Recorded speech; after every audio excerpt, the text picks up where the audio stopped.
Hey, what's going on, guys? gdoggcasey here, bringing you another Final Fantasy XIV dungeon video. This time we are playing on the Pugilist, and we are coming back to Copperbell Mines. This is the last of the tutorialized dungeons here early on in the game, so things will start to get a little bit more...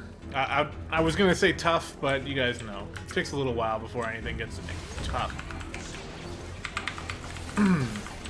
Okay, so the goal in this dungeon is to just try to hammer home the positionals here for our monk,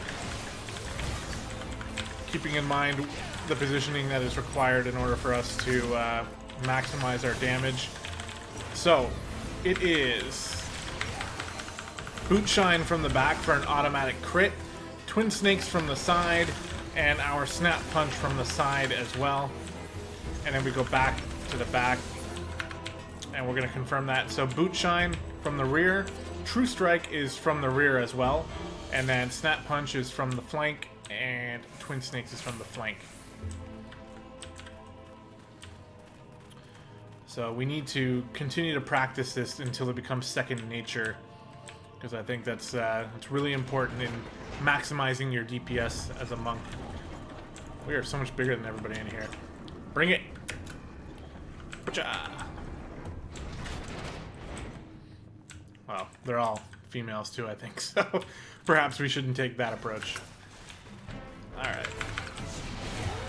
So we'll get behind here, and then to the side for Twin Snakes and Snap Punch, and then back behind for Boot Shine and True Strike.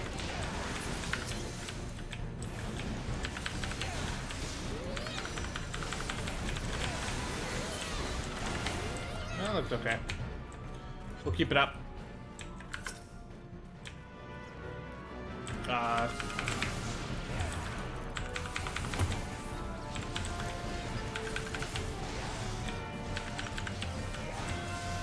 we go. Boost up our crits here.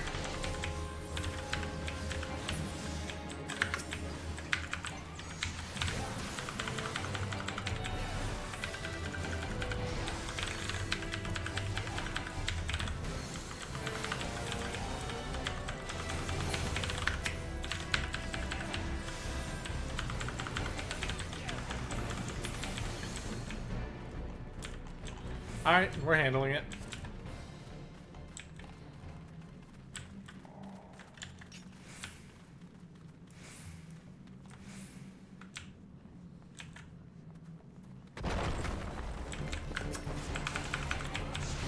So we'll apply our Touch of Death, the damage over time, slide to the side, apply our damage buff, and then complete our combo from the side as well, then come back to the rear and start from the beginning, basically. This big guy can use a damage over time as well. It does not matter where we are positioned when we apply the damage over time, so that's good.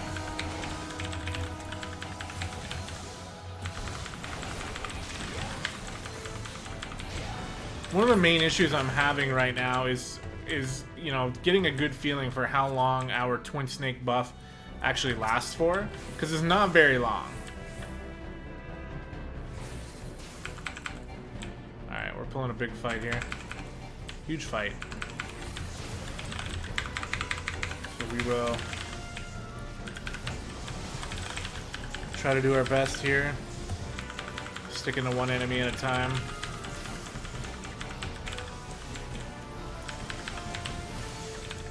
As far as I see it, Twin Snakes can be good for like one mob, you know? I think that's an okay way of looking at it. So we just pop Twin Snake so we can stick behind, come to the side for the finishing blow, get back behind for the crit. Here we go. And then pop Twin Snakes again.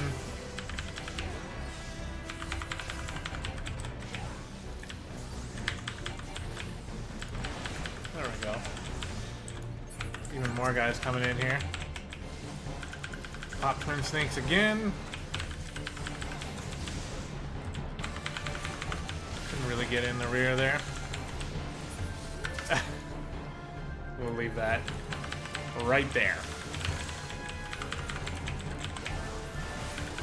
Twin snakes. I didn't even need it. Oh well. I guess it's better to prioritize getting twin snakes up as opposed to never getting it up.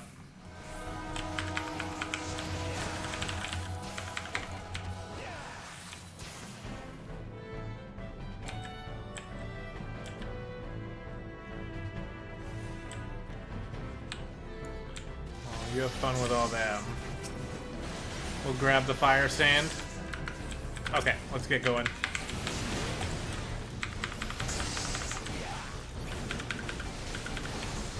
Twin snakes. I think I screwed that up.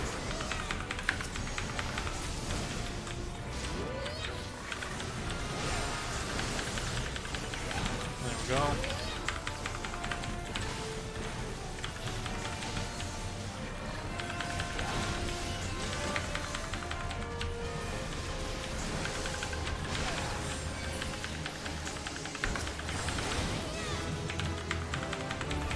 Holy shit, we leveled up.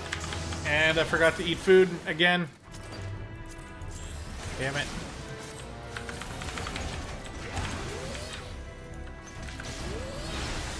Put some twin snakes.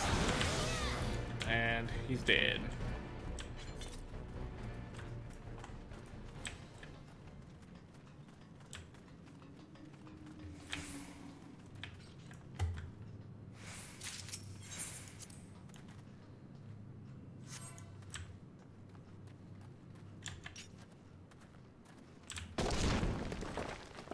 Okay, so here we have the first boss of the dungeon. This time it's going to be a lot more fun as a DPS because we can actually do meaningful damage here, and that's all this boss is really about. Just a whole bunch of random enemies spawning everywhere while you just try to kill them as quick as possible. And since our damage is actually really good, that means we can actually kill a lot of these guys. They usually spawn over here, and they'll drop off from that ledge up there.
We're just using tab to target the closest enemy and just running to it and continuing our combo. That's all you really gotta do. And then we have like an actual somewhat boss type character come down, so target him, put our damage over time on him, pop our critical strike boost, and we'll actually try to get our positionals proper with this guy. Says as he screws it up on his first try. There we go. Easy peasy.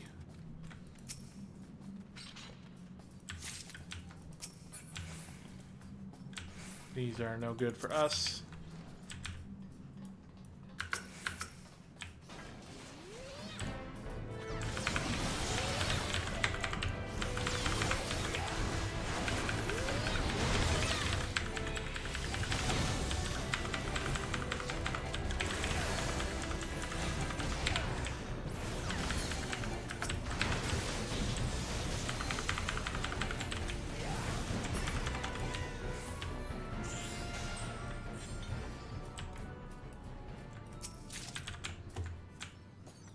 I like potions, so I'm gonna go grab them.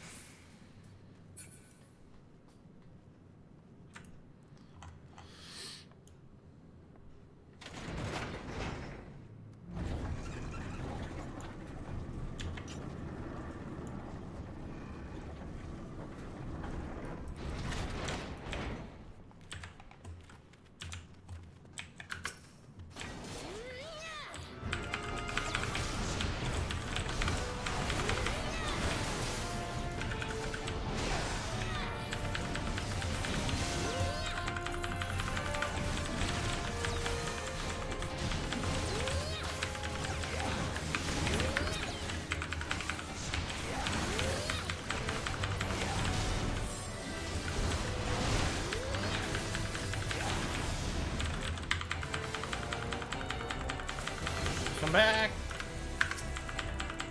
Where are you running to? Oh, did we pull out of his aggro range or something?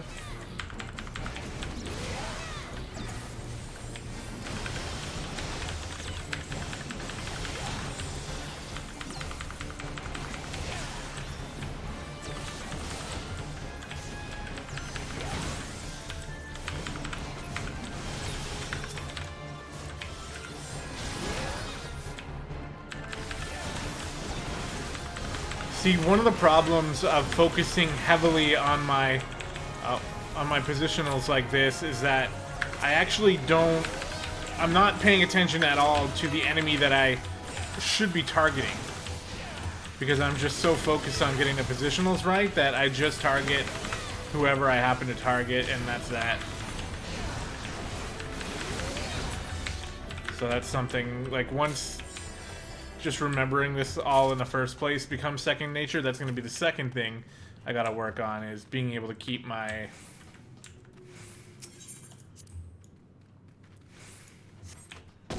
being able to focus down the proper targets, because that's a big deal as a DPS.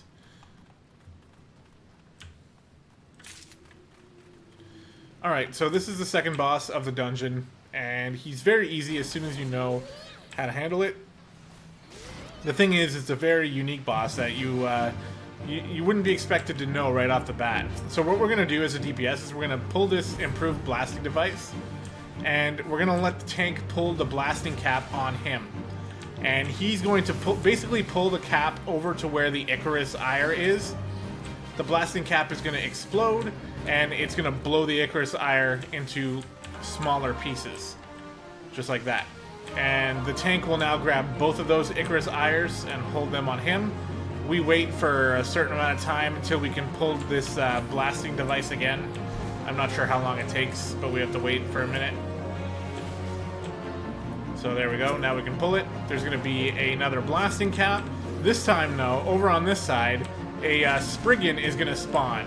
And the Spriggan's job is to try to kill the blasting cap so that it can't explode and kill the, or blow the Icarus Ires into pieces. So you just gotta make sure you can kill that, and you're good to go. Boom, and we'll just have to do it one more time.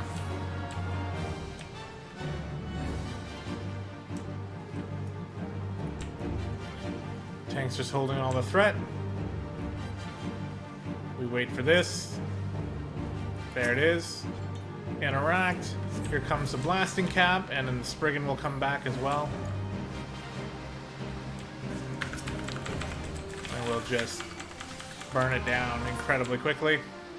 And now this time, when the bomb blows up, it's going to blow the Icarus Ires into small enough pieces that we can actually damage them. So if you got AoE, use your AoE.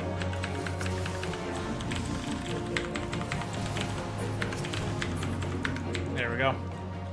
Taken down. We can pick up this fire sand.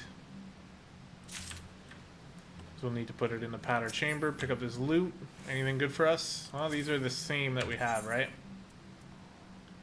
12 damage. Yeah, they're basically the same. So pass. And we'll pass on that as well. And once again, guys, we are flying through this dungeon. 10 out of 10, wood grind again. 5 out of 5. Alright. Damage over time. Boot shine. Twin snakes. And snap punch. And then get back to the boot shine in the back. And then the true strike, which we are missing. And then snap punch in the side. Something like that.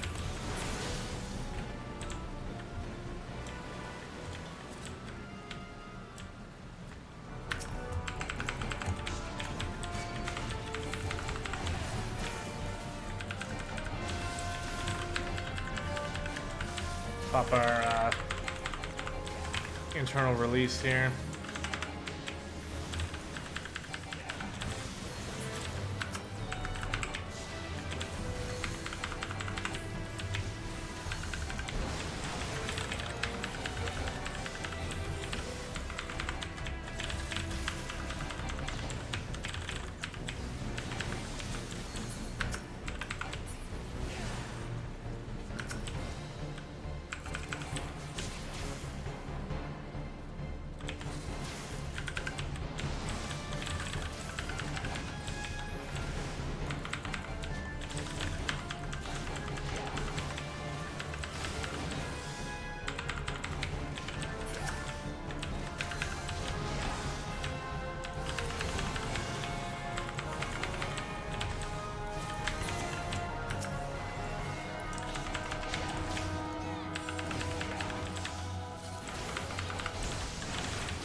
can tell the tank is just dying to get like past all this shit, but he keeps pulling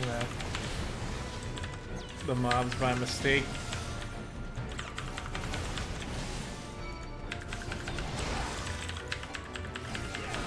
Yeah, see, this is what happens when you target the wrong enemy.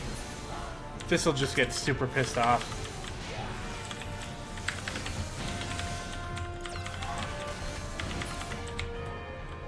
I don't know if you guys can actually hear that. Like, sometimes, I remember one specific race that I was doing where I heard her go off in the background, and it kind of made me lose my concentration a little bit, and I spun out. And I was like, like, I'm not going to blame the dog, but I'm pretty sure she had at least something to do with it. And then later, I listened to that race, and I struggled to even hear her. I'm pretty sure if you really listen hard, you can hear her, but it sounds like she doesn't get into the video too intrusively, so that's good. But yeah, I mean, having dogs is something that, you know, we'll have to just deal with that, especially because we live in an apartment. Alright, let's get going with the damage here. So we got our damage over time, we got our boot shine, which I missed the back end. We're going to put on our twin snakes and our snap punch. We're going to crack our internal release, and now we're going to get into the back and just dump as much damage into this guy as we can. Because we can just burn this guy right down without having to worry about anything that he does.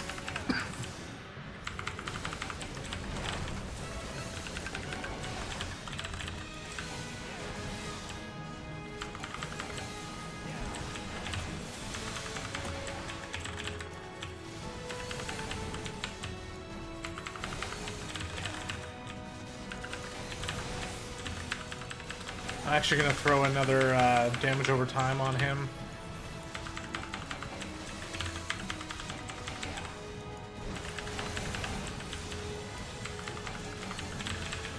Gonna lose twin snakes, so we'll put it back on.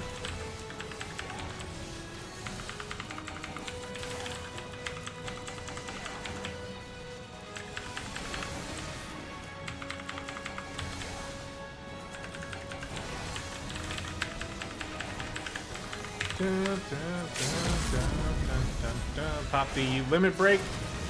Boom. Got him. GG team. And that is Copperbell Mines from a Pugilist perspective. Nice and easy. Most of the dungeons that we're leading off with are going to be nice and easy, but what I look forward to is the later game stuff when we actually... rough one, yeah, it was pretty tough. Later on when we, you know, actually need to do a great job. I'm really looking forward to that kind of thing. Hey, we got 2 player commendations as the DPS. That's always pretty good. It looks like we're off to a good start. Our party members are liking us, and that is good because I've barely ever played any Pugilist. Actually, you want to know something? I've said that the Pugilist is the class that I have the least experience in. Actually, that's a lie because I got the Pugilist up to level 15. The 2 classes that I actually have even less experience with are the Dark Knight and the Machinist, whom I haven't even finished their main quest. I went and unlocked them, and that's it. So those are actually 2 classes that I have next to no experience with at all. But anyway, Pugilist is next after that. So that's going to do it, guys. That was the Copperbell Mines, as stated before. I hope you enjoyed it. Look forward to next week when we come back at you with more Final Fantasy videos, including tanking, healing, and DPS dungeons, as we try to get better at this game every week. Alright, guys. That's going to do it. We'll see you next time.